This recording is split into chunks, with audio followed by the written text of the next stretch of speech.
1 minute after 8, I'll call to order the International Falls Koochiching County Airport Commission regular meeting of August 28th.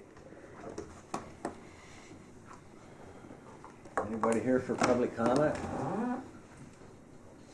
Doesn't look like it. Move to the minutes of July 24th.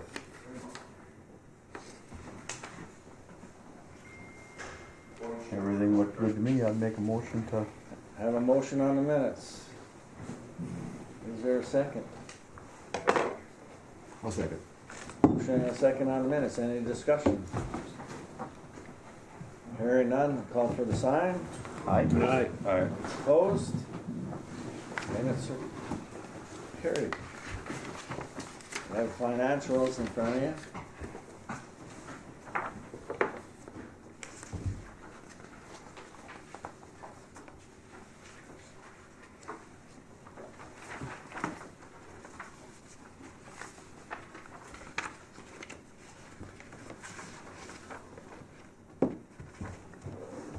Carter, I got one question. That roof spec ink, 15,000.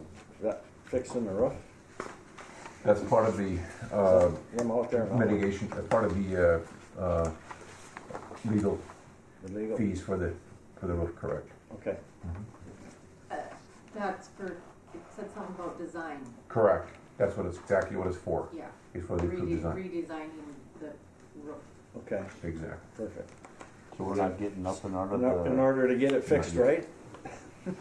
Is that something the contractors are gonna have to pick up? Yeah, that's part of it. That's part of the deal. And, it's part of the balance at this point. It's getting played. We have to get it done before we can take and go after them for it. Absolutely. Gotcha. Yeah. Okay. Very good.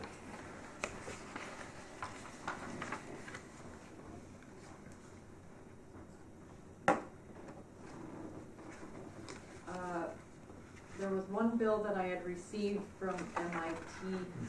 Sean, maybe if you wanna, Yeah, this is for the lawnmower, state-funded lawnmower that, from my understanding, and Dorothy helped me out with this, they billed for the lawnmower, but not the radio. So this payment, I don't know the amount specifically, but should be specifically for the radio. So the radio Voyagers. Voice communication, correct. Is billing MTI, who's billing you. So it's just part of the lawnmower radio package, all one unit. We just ask that MTI bill through, or Voyagers bill through MTI to make sure that it's just one person you're paying. So it Under should the be- same grant, so it's still paid by the state. Yep. So it should be a full payment for the lawnmower and radio grant funded, I think that's 70%. so are we paying MTI directly? Yes. Okay, so that bill will be added to this, that bill is not in this amount. Okay. And What's the amount?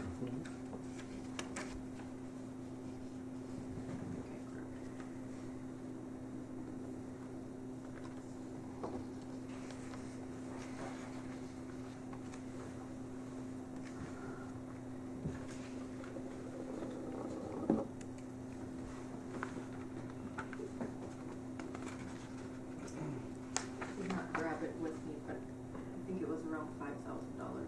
That's right in there. Yeah. Sounds about right. That's so that the lawnmower can communicate. So.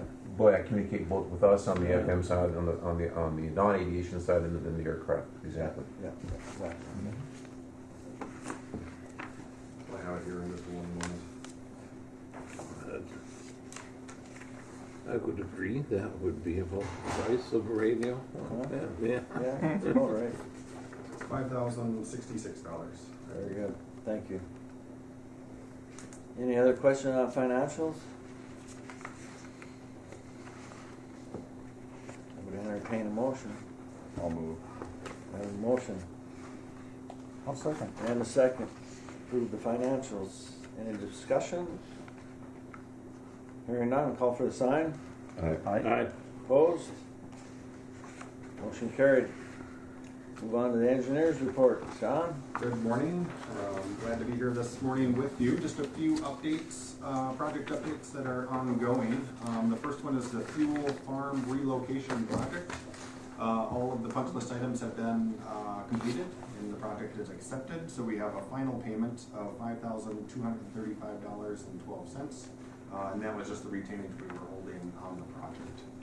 And this is for the airport-owned fuel tanks in their new location. So unless Thor has any feedback or anything there, we're ready to release that retainage and start the closeout process.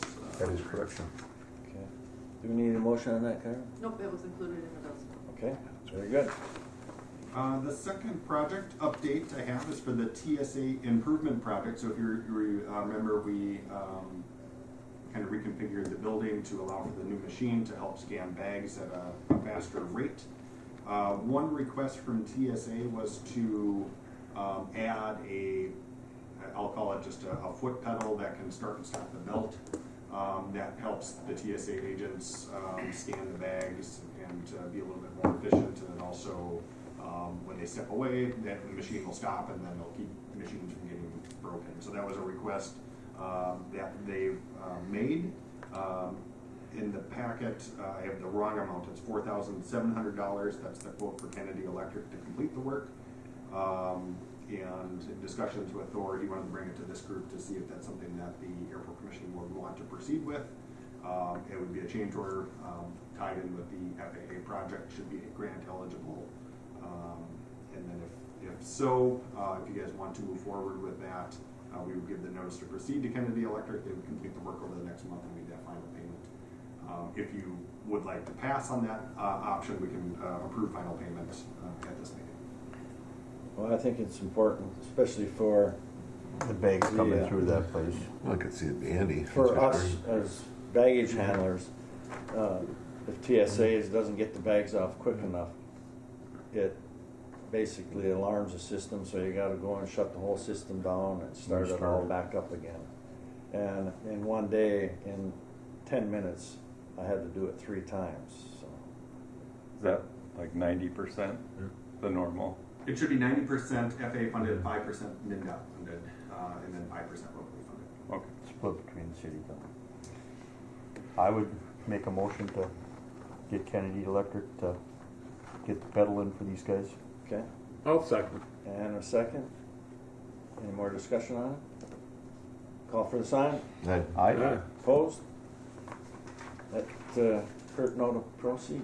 We will give that notice right away, and that should be hopefully done within the next month. I know they have it kind of schematically laid out, so hopefully it'll be a quick fix. Perfect, thank you. No updates on the general aviation apron reconstruction project. We're waiting the grant. All the construction's in 2025, so we're just kind of waiting for the funds to be put in the account, and then we'll work with the contractor to start that process. But no construction until 2025. Just waiting on the funding. Okay, Equipment acquisition, this one's still in the FAA Nebulous Buy American approvals. I just checked the website yesterday and there's no notification yet. Typically what will happen is once everything's submitted, it goes to a 10-day public comment period, so we're just waiting for that to happen. So we don't anticipate any issues, it's just they're still counting nuts and bolts and making sure everything's made in practice. Don't want to slip them washers in there.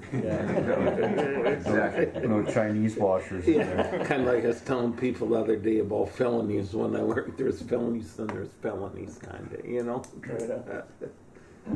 We do have a meeting, I think, next week with FAA, so we'll stay on. It is getting to be CIP, our capital improvement project time. FAA will be looking for updated plans from the Airport Commission. We keep your CIP up to date. We're meeting with Thor and Kyra kind of throughout the year, but this is kind of a time to revisit it. Right now, the only project that we're showing as a federally funded project is the transient aircraft hangar design and construction. And again, that's kind of a large hangar. I think we're anticipating some of the aircraft that the airport sees here, that we'd be able to put those in a hangar.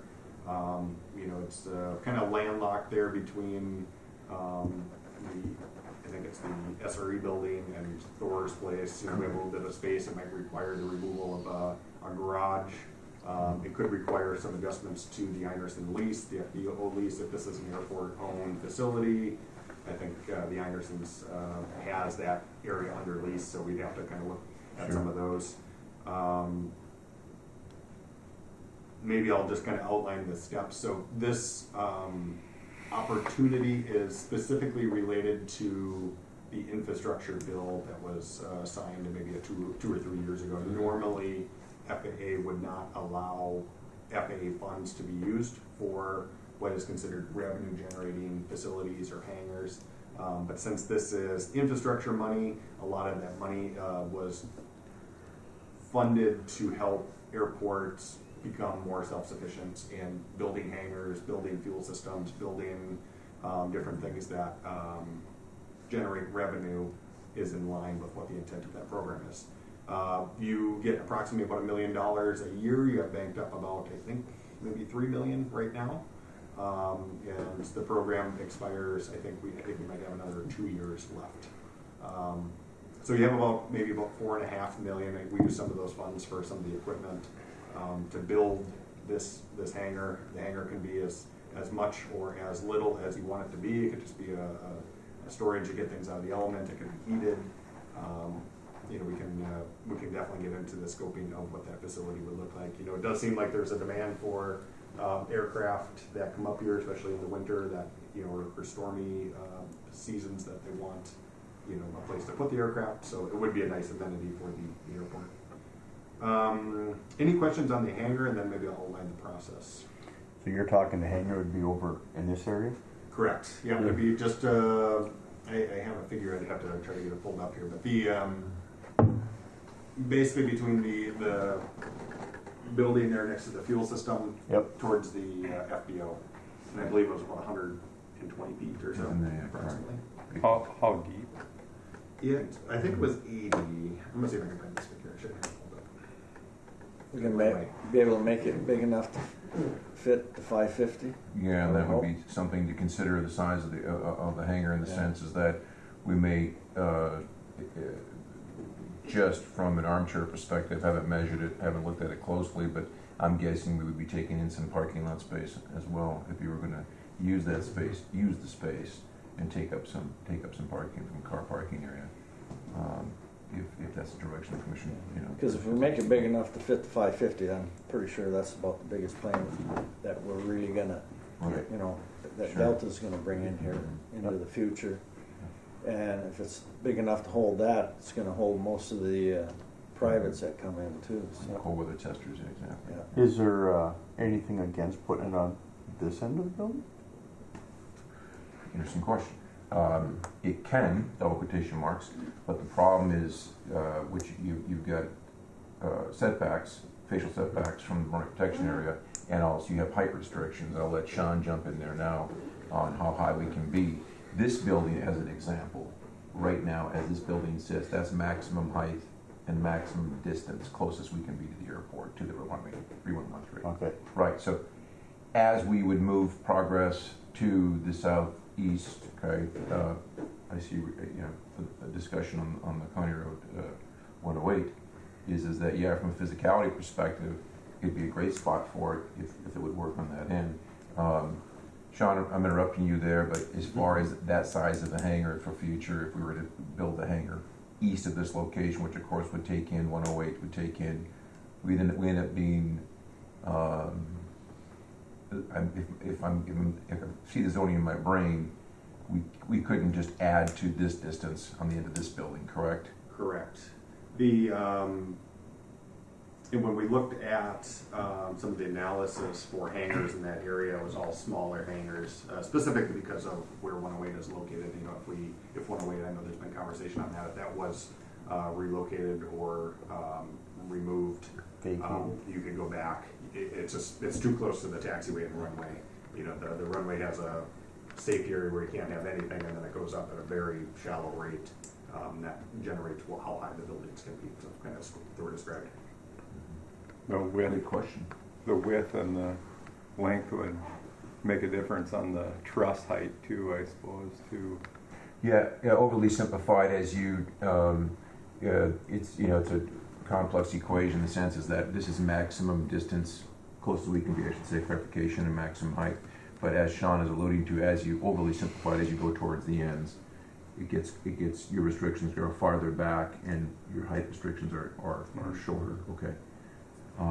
But I mean, those are easy models to dig up and look. So if a person was to look at vacating 108, Yeah, that would certainly redevelop, opportunities for hangars, throughout the airport. Yeah, 'cause what is it, 400 feet? It's gotta be back? 'Cause Yeah, that's why we moved the weather Yeah. station and everything. Mhm. Oh, Yeah, there's a primary surface, which I think goes out 500 feet, and then it goes up for every 7 feet horizontally, 1 foot vertically. So you can kind of see that slope. The other thing is too, and I think it's a great question for the group to ponder. Also, just reminding the group too, is that it's all the wetland issues, right? I mean, it's everything that we do. So it's always we can look at any project and we go like, well, there's less of an impact here or less of an impact there. But frankly, on this airport and in this facility, we are never going to expand into anything without wetland impacts. Right. It's impossible. So and that's kind of a discussion. There's no easy path through any of these developments on the airport with dealing with wetlands. Well, it'd be easier to move into the parking lot here. Correct. That's the Because network. We had to deal with the wetlands when we expanded the apron that way. too. Absolutely. really? Yes. Oh yeah, just that Oh, amount. yeah, just that little bit that we expanded. Yeah. That way, where our equipment's sitting over there. When we We had moved to the mitigate inflation wetlands shelter, to do that. when the inflation shelter moved from the airport to the inside of the fence, the outside of the fence, there was a huge part of that equation was wetland issues. And there was That's already a house. wetlands. And there was already a house over there. Exactly. Mm-hmm. Yeah. Okay then. Right, yeah. Just, I mean, no, I'm, by the way, I think it's a great idea to explore, frankly, but I'm just saying is, anything we're gonna do, right? We can't really build any more hangars north, can we? Are we out of land that way? Going towards the trailer court? We're not out of land, but that's our highest levels of wetland impacts. It starts right there. Going north. Correct.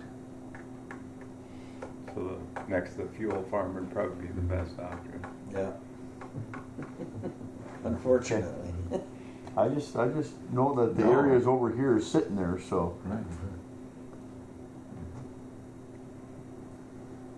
It's the game we play with everything. Well, I'm not succeeding in finding my figure, but maybe what I can promise you for the next meeting is maybe a more thorough presentation on maybe the alternatives analysis on where the hangar can go. We'll drop a few just different alternatives and what would be needed, what would need to happen to, go forward with different areas. And then we can talk a little bit about dimensions and the aircraft that would potentially go in them. We're talking the 550, so obviously that would be a design aircraft that we'd want to be able to meet the needs of. So Okay, thanks. maybe one procedural thing that would be required is that to use this funding, the FAA needs some level of competition.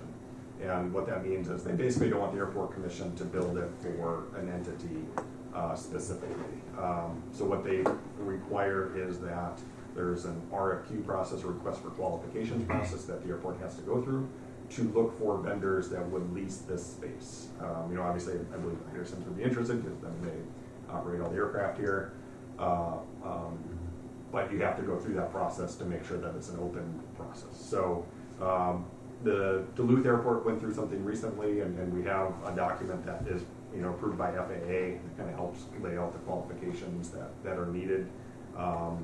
If the airport is interested, we could explore that and bring that as part of that discussion next month. I can work with Kyra and we can get kind of a draft document just to see what would be required and what that would look like.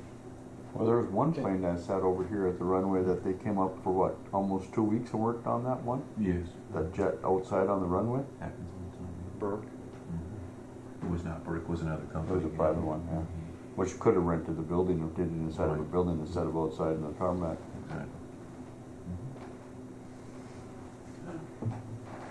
We'll explore it anyway. Yeah, I'll bring a report next month and we'll discuss in more detail. Perfect. Thank you, Sean. That I think was the big update. I don't know if I have much else. We have a meeting with FAA and MnDOT September 5th. Where we'll we'll continue to discuss more items, but otherwise I'm happy to answer any questions you may have. Anything on the de-icing truck? That one, Edison truck, I haven't heard for.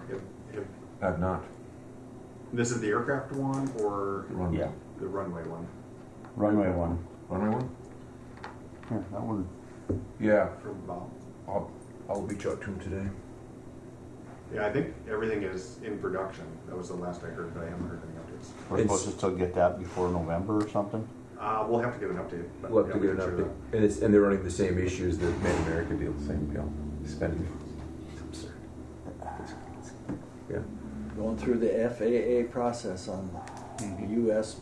Bureaucracy is At some point. yes. Yeah. Thanks, Sean. Thank you. I don't see anything under old business.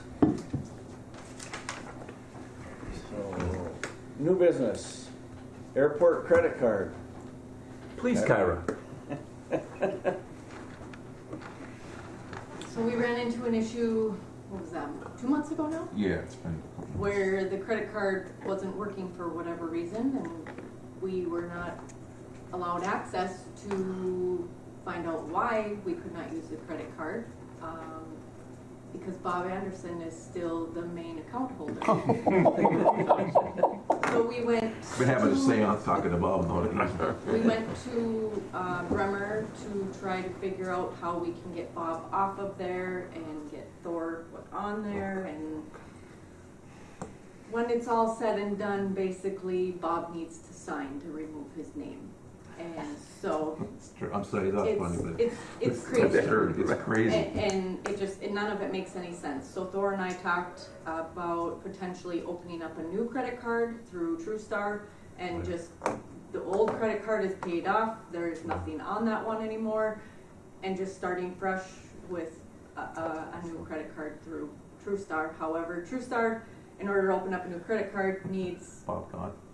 Bob's gone. They need a motion and approval from the commission to be able to do so. So. Right.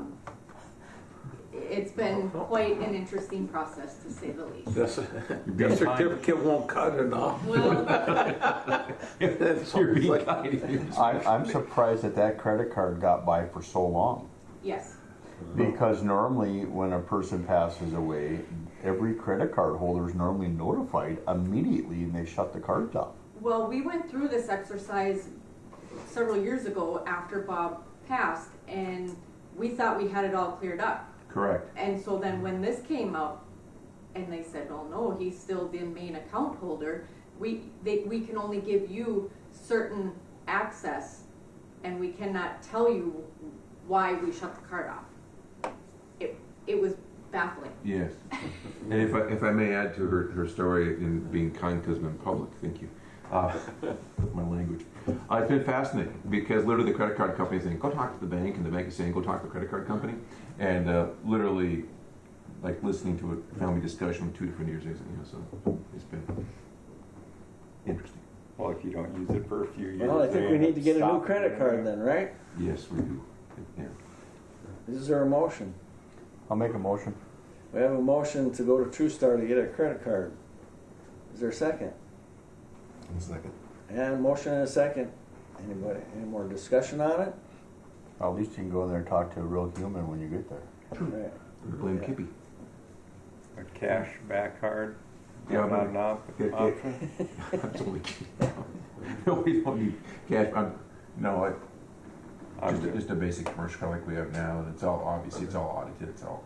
And they've got all the paperwork prepped and stuff, Right. so it's just a matter of getting Yeah. the. It's Just get the an motion. essential part of airport operations. Get it approved Yeah. and we get it. Is there any way of Having putting a on there that it local belongs option to is the a lot better. airport, so the one person's name is not on that account, so let's say something We happens tried to that Thor. before. It's impossible. Yeah, because it's got to be tied to somebody, because then they have to have social security numbers, and so they're, all of that falls into play.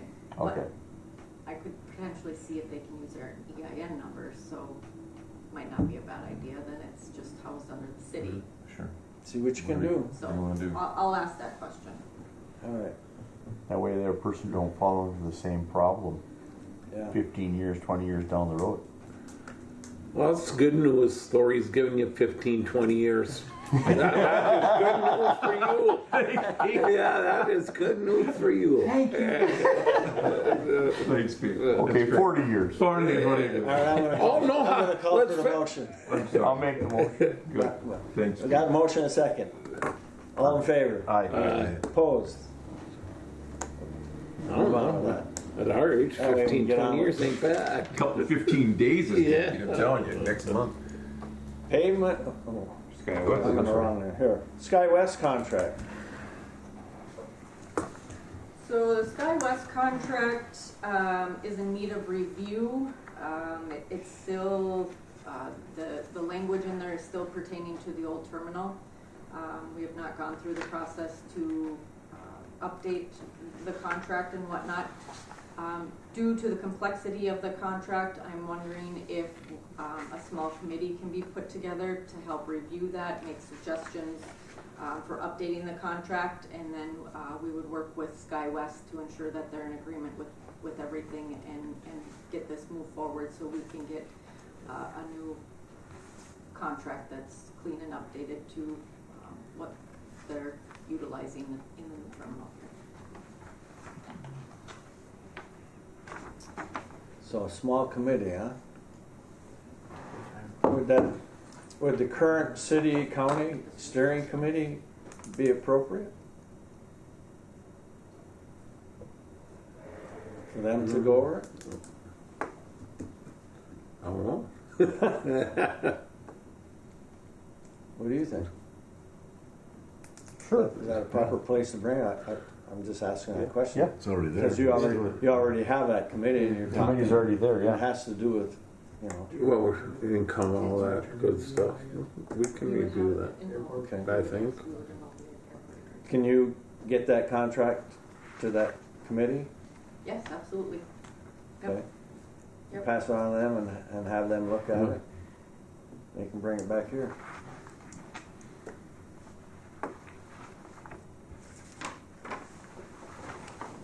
Draft, 25 draft budget review. Um,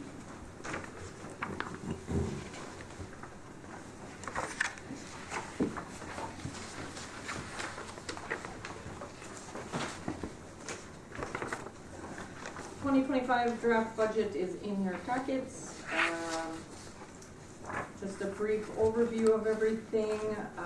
The total amount is up roughly a 3% increase over 2024.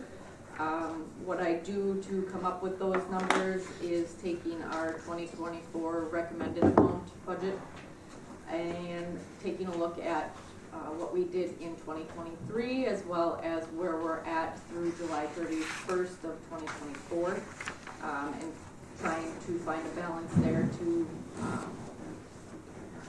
get to our 2025 numbers. The biggest increase is in utilities. There was a significant increase in Minnesota Power. There were a few items that I decreased or removed. One was the B3 reporting. I took that off of there. Most everything else stayed the same. Like I said, other than just a few things that were increased. There was a slight increase in communications.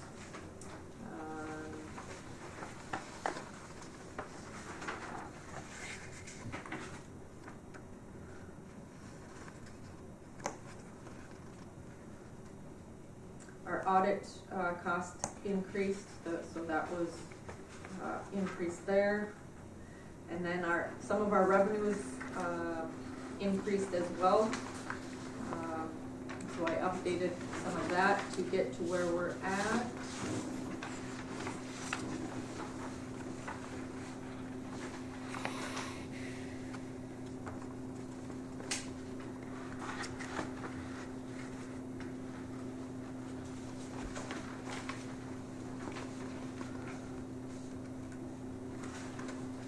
And that is for the general budget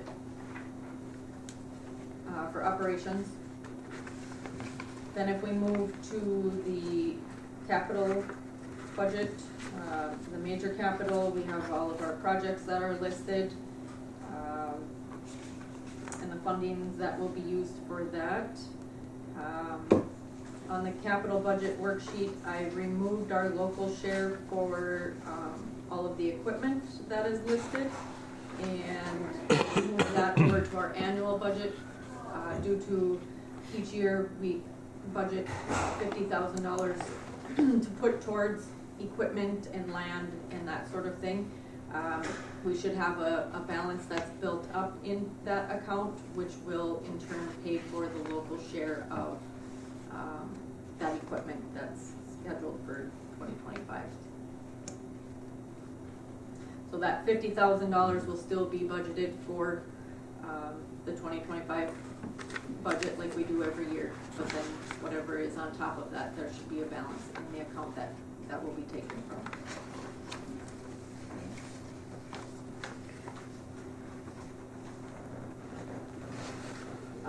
Some of these costs are probably a little on the higher end as well, or with the new legislation for the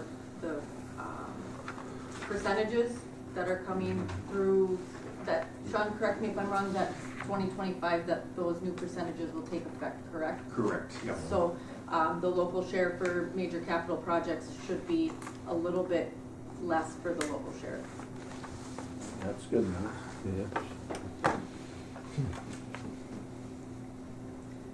Sean, I'm sorry. Go ahead. Please, I'm sorry. Mhm. Sean, please remind the group, I constantly forget, what is the funding structure right now on the FA side? We're down to basically 1.5%? Correct. Okay. Yep.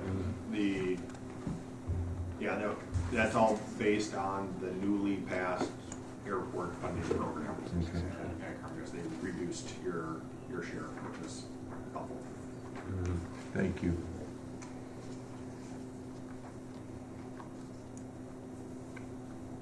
Any other questions? We have a motion to approve the financials. I'll move. Got a motion and a second? I'll second. Motion and a second to approve the financials. Any more discussion? I would just like to also thank Kyra for bringing these to our budget meeting the other night to give us a little head start you. while we're in the process of what we're doing. So we appreciate that. Great. Thank you, Carol. Anything else? Call for the sign. Aye. Opposed? Financials are passed. Now we see we have a audit review, right, Kyra? Yes, and I believe Ryan Schmidt with Oh, he's Leonard right there. is on the line. And he's going to provide. Morning, everybody. Good morning, Good Ryan. morning. Can everybody hear me okay? We can see it too. Yeah. Oh boy. Look at that. Much better over here now. You can't see us, can you? I cannot, no. So I wasn't quite sure what the setup was, but it seems like you guys hear and see me okay. Yeah, it's part of our site treatment on you there, yeah, so. Perfect. Okay, so I did pull together a little PowerPoint presentation here just to kind of help summarize the results of the audit. Tends to be a little easier to go through it this way versus trying to flip back and forth through the whole financial statements. So I'm going to try and share my screen here. And can everybody see that? Yes. Yep. Okay, perfect. So feel free to interrupt me as I go, but I'm going to give you my little spiel here and hit the high points, and we'll take it from there. So, moving into the first page here, I'd like to start out with giving a little bit of an overview, a reminder of what exactly the audit process is, what exactly we do during an audit. So just as a reminder, an audit consists of us essentially obtaining your financial records from throughout the past year, 2023. We perform a number of procedures over this information, kind of as we have laid out on the screen here. And the vast majority of these procedures do consist of the sampling and detailed testing on the right-hand side here. So looking at invoices to support payments and looking at bank statement activity and reports from the state showing the funding that came through and grant agreements, etc., all for the purpose of verifying the transactions that are in the accounting system, because that's what comes together and makes up the numbers that are in the financial statements. And then we're able to express an opinion on whether or not we feel those financial statements are correct. And the opinion that we've given you this year is what's called an unmodified opinion, and that is the clean opinion that you're hoping to achieve.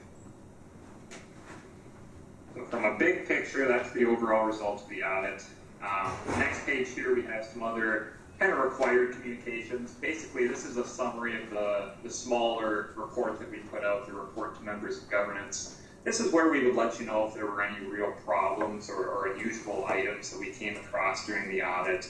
You know, any unusual transactions or disagreements that we ran into, or strange estimates. As you can see, there was nothing during the audit that was of great concern. So everything was pretty standard from that standpoint. During the audit process, we also not only look at the numbers, but we also look at some of the controls and processes that are in place, and then also some compliance-related matters, which I'll get into in the following slides. But here, on the slide currently shown, we have some internal control-related items. And most of these are pretty typical and pretty standard with what you've seen in the past. But I'll run through each of these real briefly.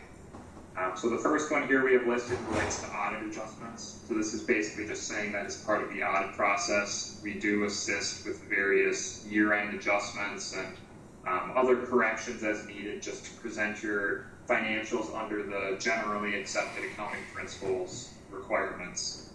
Mostly getting them on the accrual basis of accounting, where we have to record all of your accounts payable, accounts receivable, etc., versus just the ins and outs of your bank account. The next two items here under general controls, these are extremely standard, especially for an organization your size. Basically, the first one here is a lack of segregation of duties, basically because you have just one or two people that are involved with the accounting process. Even at your fiscal host, at the city, we have the same finding reported over there for lack of segregation of duties. Just because when there's only so many people involved in the process and they have complete access to the accounting system, there are theoretically heightened risks there, and it's just a reminder to implement oversight wherever possible. And then the item below that is indicating that we do prepare your financial statements as an outside party, and whenever that's the case and you don't have some sort of internal CPA that's either preparing them or doing a detailed review of the financials, there's theoretically a heightened risk that there could be a missing disclosure or some sort of undetected error there as well. Okay, and then the new item that we have listed on the far right-hand side this year relates to grant accounting. And basically what this is getting at is that at the end of the year when we start the audit, basically part of the process is that we need to get a handle on all of the different grants that are in progress, all of the different projects that are in progress, and the costs that have been incurred for each one, the status of each grant, the amount of costs that have maybe been incurred that haven't yet been submitted for reimbursement, the overall receivables, the amounts that are due yet to the airport on each grant, and when there's numerous different grants that are hanging open for several years just because of the way that they operate, it can be a bit of an undertaking to try and make sure that all of these things are properly tracked and correct. And currently it doesn't seem like there's a super formal documented process for helping determine all these year-end balances that we need to record. So this is a recommendation to try and implement some sort of process to more formally track that by each individual grant, and maybe have something that you can provide for year-end reporting so that we can be a little more confident that we're capturing everything the way that we should be.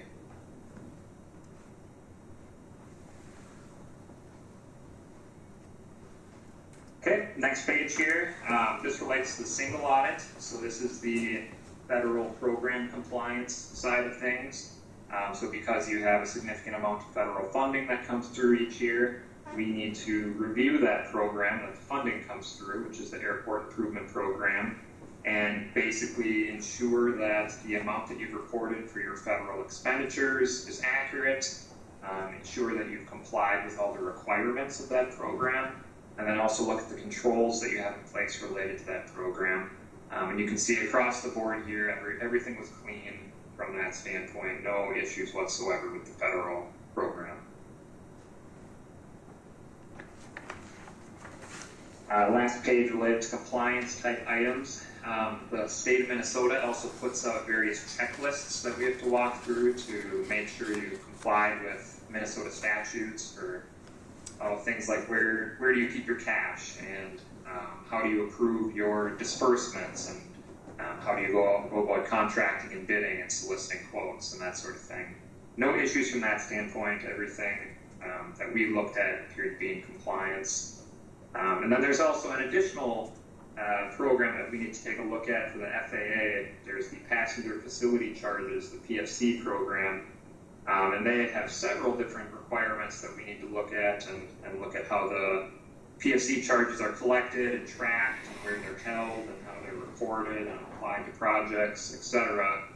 And one of the items that they have us look at each year is basically pulling a sample of the PFC collections that come in and making sure that quarterly reports have also been submitted in relation to those collected PFC charges that come in from the airlines. And it looked like the reporting that SkyWest submits didn't quite include all of the items that the FAA guidance says it should include, as far as amounts refunded to passengers, any amounts withheld by the airline, basically an overall summary of the activity for the quarter. So I think it sounds like Kyra's reaching out to them and is going to see if they can maybe get in line with the rest of the airlines are doing.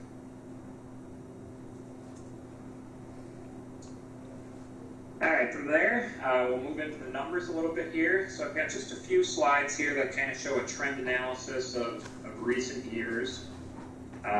So this is a real big picture here just for the entire airport, showing the past 5 years, 2019 through 2023. And just big picture, revenues in the blue, expenditures in the red. And as a reminder, expenditures being on the accrual basis of accounting, meaning that this isn't cash going out the door. So the reason that in some of those prior years here we had such a big difference between the revenues and expenditures, the reason there being that, well, a lot of the payments you were making were for projects, and that gets capitalized as an asset, and then it gets depreciated and expensed over time. So you have a lot of upfront revenues in those years because of the grant funding. You recognize that right up front as you use that funding, but then the expense is spread out over many years as the terminal or the runway or whatever it is depreciated over time. So because of that, obviously some fluctuations here after 2021 when the amount of your projects that are ongoing and that funding dropped off a bit. But comparing 2022 to 2023, you can see pretty consistent here. Revenues actually jumped up around $1 million from the prior year. Expenditures were actually quite close to the previous year, dropping off about $85,000. So overall, you did have an increase in your fund balance for the year of about $111,000 for 2023. Now the next couple pages take those same revenues and expenditures just for the past 2 years and breaks it down into greater detail. So here we have the revenues from the previous page, and then the next slide will show the expenses broken down into greater detail. But as you can see, the majority of your revenues this past year did come from capital grants, and that was the biggest fluctuation from the previous year. So grant funding for your ongoing projects, the fuel farm relocation, parking lot de-icing project, fire truck purchase, etc. And then the other big fluctuation from the prior year that we see here is with the city and county appropriations, of course, less funding coming through in 2023 from both the city and county. Same page on the next, or same sort of slide on the next page for expenditures, for expenses. Very consistent here, 2022 to 2023. I already kind of explained this, but you can see your largest expense category by far is depreciation, which is just that theoretical, on paper deterioration of your assets. Okay, and now the next page, we have just a cash trend. And here we have it broken out between your three different sub-funds. So you do have three funds within the overall financials. You've got your operations fund, your capital projects, your major capital projects fund, and then your annual capital projects fund. And you can see what's happened here with your cash over the past 5 years. And this will bounce around a little bit from year to year, just based on the timing of when funding comes through and when payments are made, etc. But you can see that working from left to right here, the operating cash did decrease just slightly down to an ending balance of about $320,000. Your annual capital projects in the red here, that did jump up to about $86,000 at the end of the year. And then your major capital projects in the green, that did pop up to a balance of about $476,000.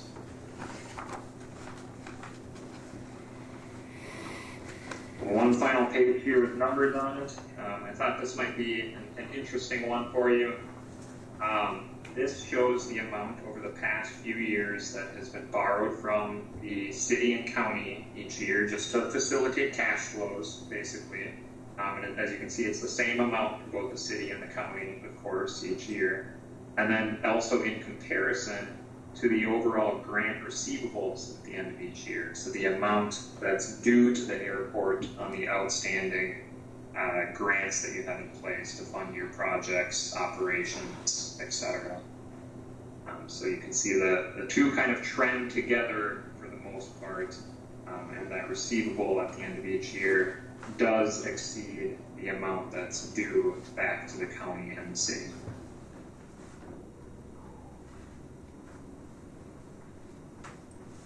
Any questions?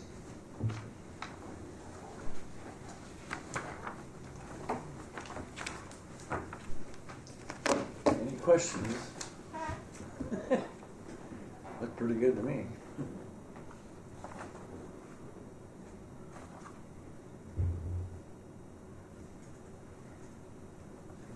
Anything to add, Kyra? Nope, I just thank Ryan and his team for all their help and getting through all of it. Very good. Thank you, Ryan. Thank you, Ryan. Yeah, thank you. Appreciate it. All right, well, I guess I'll drop off then and let you guys continue the meeting. Thank you. Have a great day, Ryan. Thank you. Yeah, you too. Thank you. Bye. Kyra, do we need to have a motion to approve that audit? Yes, we should. Is there a motion? Move to approve. And a second. Ricky. A second to approve the audit. More discussion. Hearing none, call for the sign. Aye. Opposed? Motion carried. And fence line spraying project. Yes, quick review on the fence line, 8 miles of fence surrounds the airport properties, 8 feet high, 5.5 miles in length. In the past, we have used our antiquated equipment to spray it, heavy duty chemicals, etc. It's expensive. We don't have the proper equipment to do it correctly anymore.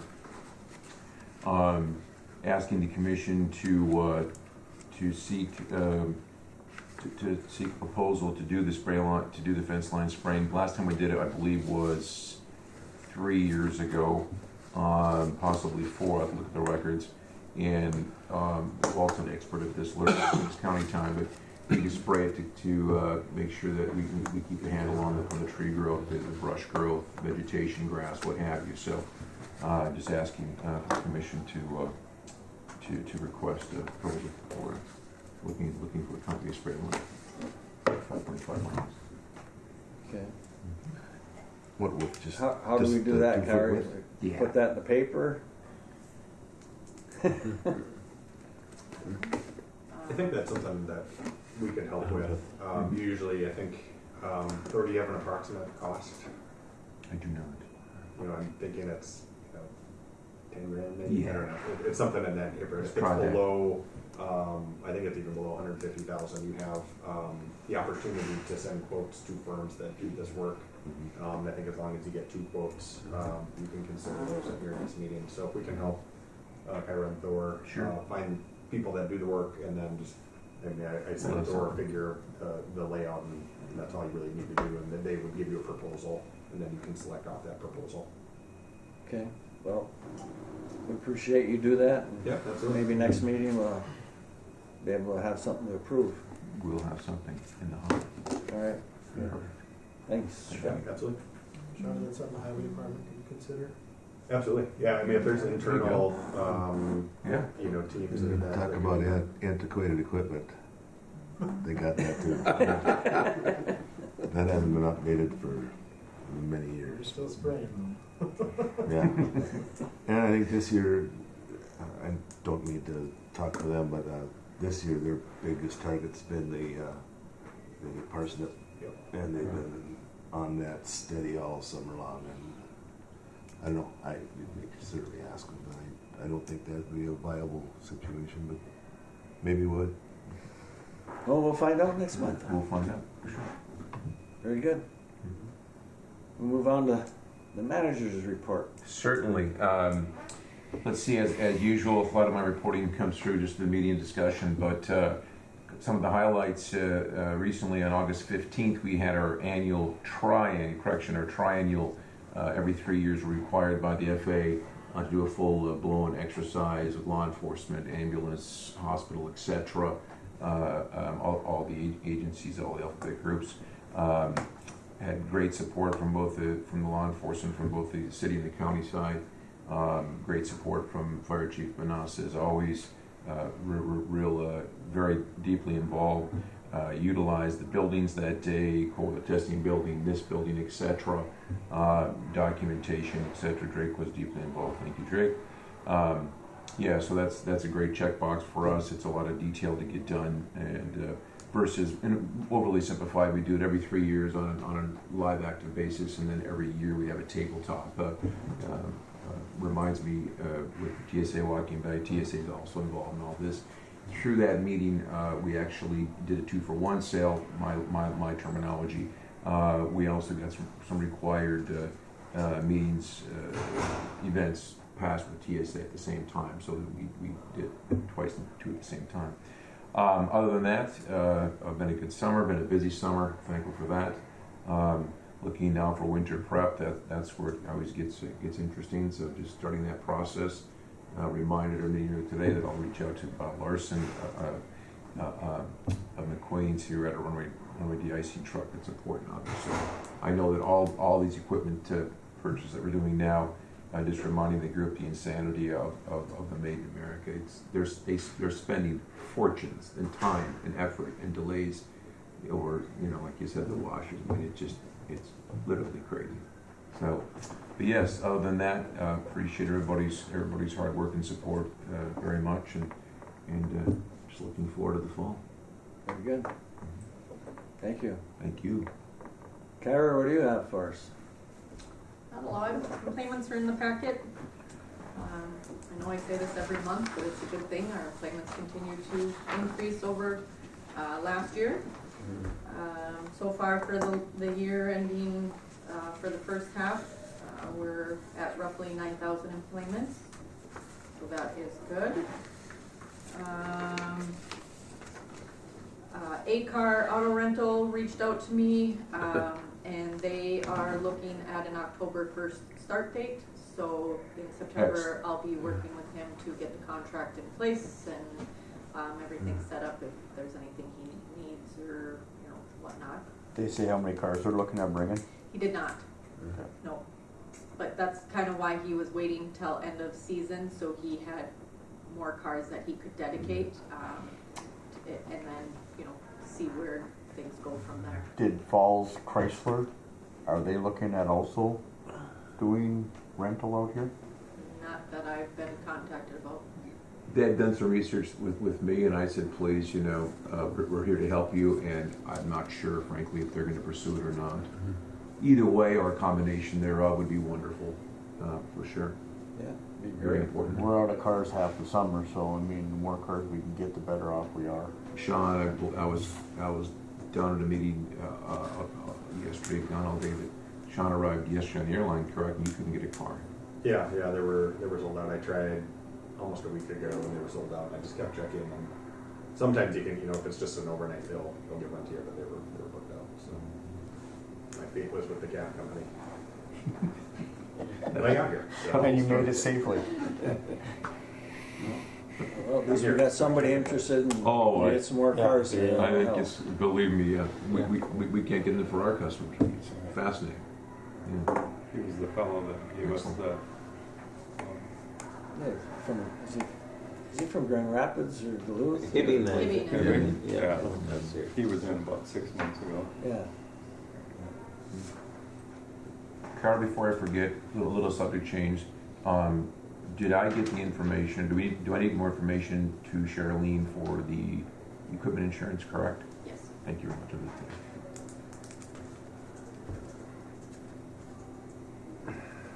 Anything else, Kyra? That's all I have, I think. Anyone else have any business? You want me to come up? Yep. Alright. Adam Cole. Did you call me? I said Adam Cole. I said not Adam McIntyre and not Adam. Never seen so many Adams in this town. There was 3 of us yesterday. Huh? 3 of us yesterday. I know. Yeah. It's hard when we're all in the same meeting. Yeah. Well, thanks for having me.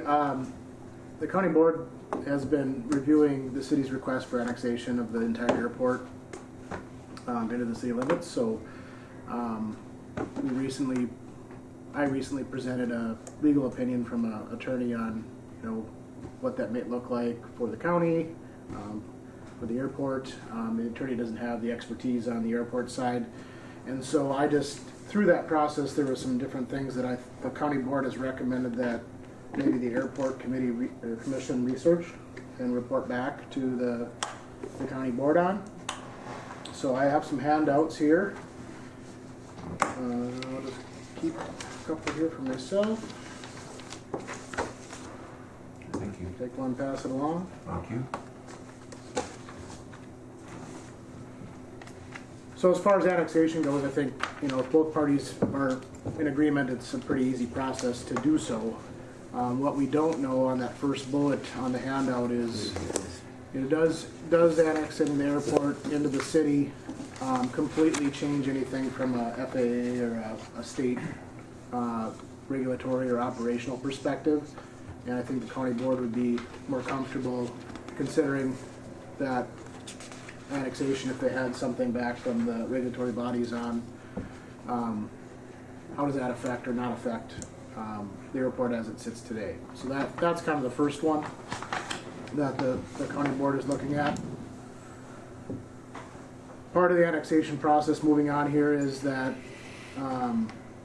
we needed the legal description of everything that was being requested to annex, and so we really looked at sorry, I can give you a copy here too. Oh, that'd be great. The different parcels, and our recorder's office maybe found some legal descriptions that didn't quite match the parcel size and location. So that first one there is very minimal. But I know that the attorney, and I think the city too, when they heard about maybe these errors, they said, makes sense that we try to clean these up so they're accurate moving forward. The first one, like I said, that 21014, 21200, really is just, should say southwest rather than southeast in the legal description. I don't know if the airport attorney would want to look at that, if the board would, or the commission would consider wanting to correct that. The next one is a little more complex. It revolves around the Saddle Club parcel area. So if on your map here, the second page, I should have started with that maybe, but all the blue, including the orange and the yellow, are all the airport jointly owned parcels between the city and the county. The currently kind of gray or white shaded area is the current city limits boundary. And so all the non-shaded areas are what the city is requesting to annex into the city.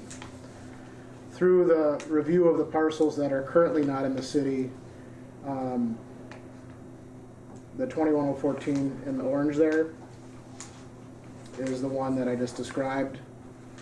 That should say southwest instead of southeast. And then the one at the very bottom right corner is where the Saddle Club is. And the orange outline there is kind of how it shows up on GIS right now. But when you review the legal descriptions of the deeds for what the city and county own, there should be a line that goes across. So if you go to your last page in your packet, that is really what the deed describes. Now the Saddle Club's deed describes the full kind of L shape, or backwards L shape for that property. But I think the city county acquired that in the late 70s, and the Saddle Club bought their parcel in the mid to late 90s. And it was sold in that L shape. Probably didn't have the right to sell the full amount of the property. So I believe that's accurate. I don't know if the Saddle Club is aware of that. I don't know if they're in the know that they're technically on that. I guess the question the county board had to this commission was to maybe research, obviously we think we need that for zoning purposes. If that's the case, then, is that compliant with zoning from an FAA or state perspective? And if yes or no, that would drive what the commission would want to do to correct that. If it's okay for the Saddle Club Arena to be on the property, then I think the county, I think at least, would want some sort of lease in place to describe that that's okay to be there and cover any liability if anything were to happen on city county property or airport property. But I think they'd be more comfortable making sure that everything's legit and compliant with airport zoning on that piece. So I don't know if the commission would, or maybe Sean would help with reaching out to the regulatory bodies on some of these questions and getting some responses for the commission to consider and ultimately report back to maybe the county or the city on the findings to help in the overall decision-making process. Sure. For that. And then the last one, in yellow there, it's very small in the big map, but I assume that's needed for airport zoning, but it's a tax forfeited parcel, and technically it's in state ownership, so I don't know if technically the airport or the city and the county need that in their ownership to comply with, again, airport zoning, but I don't think it's a terrible process to move it. I mean, we manage it from a county perspective, but it's owned by the Department of Revenue. I don't think there's any intent of selling it or discarding it, but if we need to be fully compliant, we can move it into, there's a process, I guess, to move it into city county ownership. And then just on my notes here, there's a note that, the other currently jointly owned parcels that are in the city limits were not researched for accuracy, in the legal description matching the parcel, but that was done as part of the annexation request for the other pieces we just described. And then the last bullet there is just, through our steering committee, the city has requested to reduce their contribution to funding the airport to 25%. I think we were supposed to review the joint powers agreement today in steering committee. We're going to move that till the end of September, I think now. Yeah. I think that contract or that agreement is good through 27 or till 27, I think. I think through 27. 27. Yeah, somewhere in there. Somewhere 26. So we're not through all those conversations yet, but I think from a airport commission standpoint, if we're going to change the makeup of the joint powers agreement or percentage of contribution or ownership, the county board would like to know if that changes anything, how that process works to change that from a regulatory standpoint. We're not technically changing ownership, but maybe percentage of. I don't know how that works, but I think to get a full understanding of all these changes and how it may affect the airport or the county or the city, we would like to have those questions asked to some of the regulatory bodies on what may change with that. And I don't know if that makes sense from a request from the county board to this commission to makes total seek some of those sense. answers, Yeah. but they just felt that some of these answers were missing in their decision-making process to consider those requests. And I think we need to get answers to all this to be able to move forward. So, And with the parcels, that whatever happens with the annexation, I think that needs to be cleared up anyhow, right? yeah, Like the Saddle Club and stuff like that. Right. no, I agree.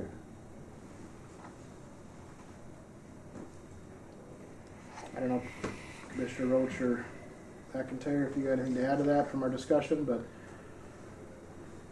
I just still wonder what's the benefit to the city of annexing the whole airport into the city limits? What's the benefit of us not?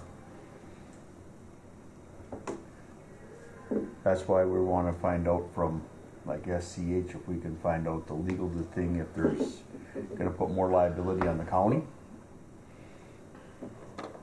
Because we're joint owners, but I'll tell you what it is. So it's because maybe future development, maybe something will arise, and it's our property too, and we just want to like ownership of that. And that is the reason for the future. There's some benefit to the airport too, also, because city policy is that no sewer and water is run into anything that's not annexed. And you can't get sewer and water in these hangars over here because they're not annexed. Kyra, can you attest to that? Did you not say something about the FAA being able to bring sewer and water into them Oh, things? they said they'd pay for it. That doesn't mean it's still the same thing though. It's not in the city. And our policy is if it's not in the city, we won't let it go in there. And that's what the discussion has been for years on the annexation. It is so that you can get water and sewer in here. That's been the main impetus to have it annexed into the city.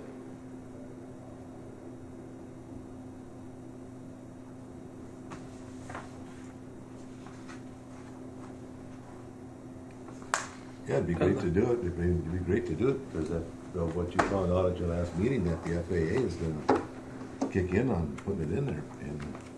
But still, it's still the city policy. If it's not annexed, it's not going in because we've got too much of that other stuff going on. Well, how do we want to proceed here, folks?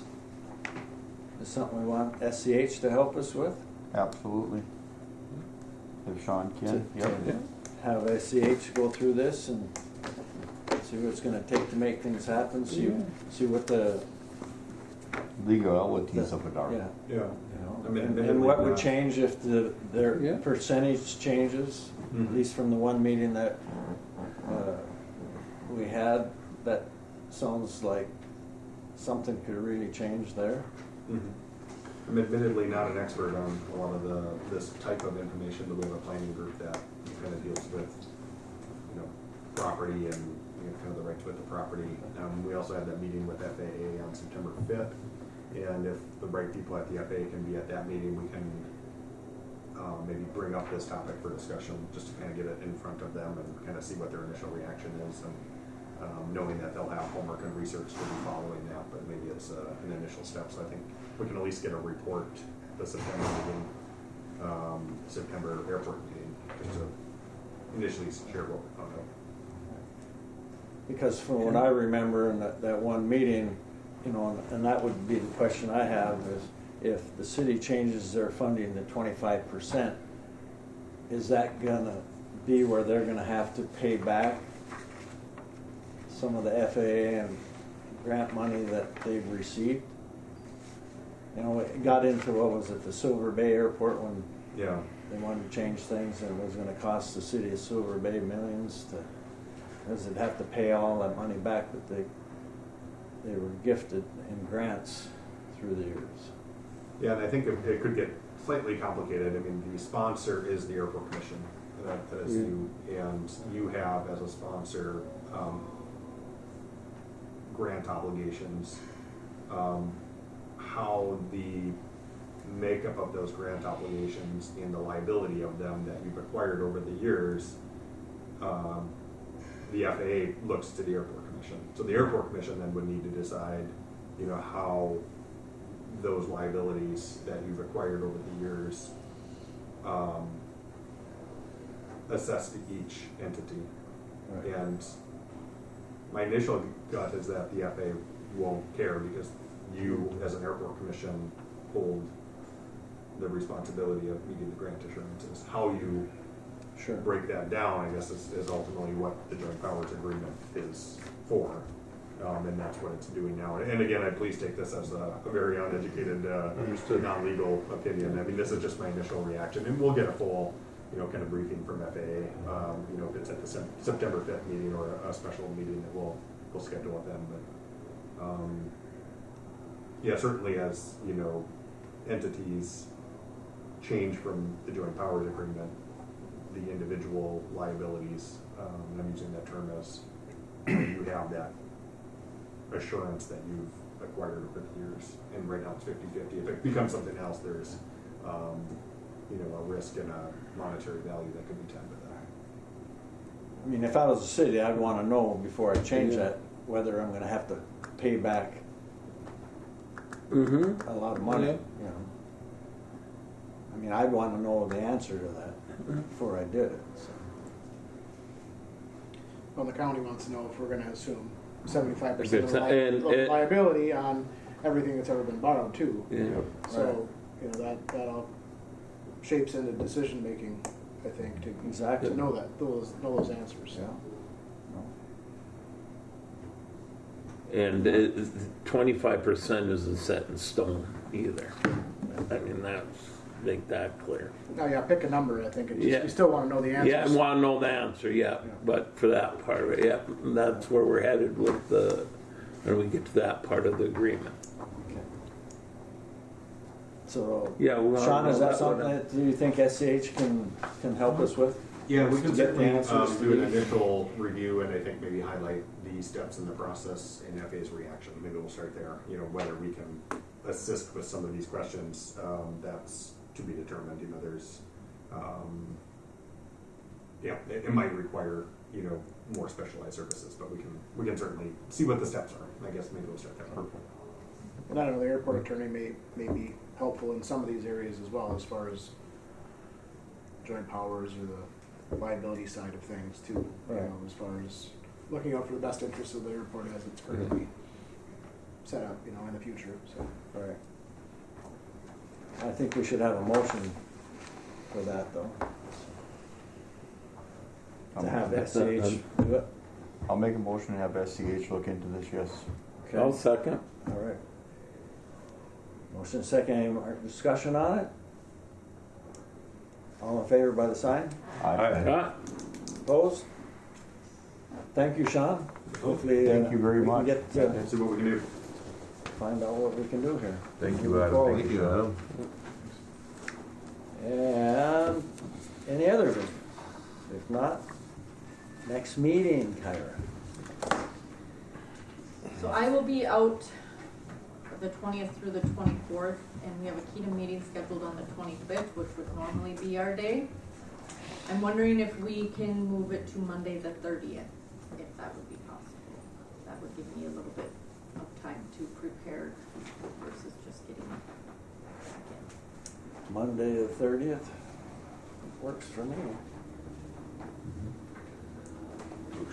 Mine's open as of right now. Yeah, yours is open too. Well, some of us are some of us are a little easier than others. Yeah. Monday the 30th. 8 8 a.m. Yeah.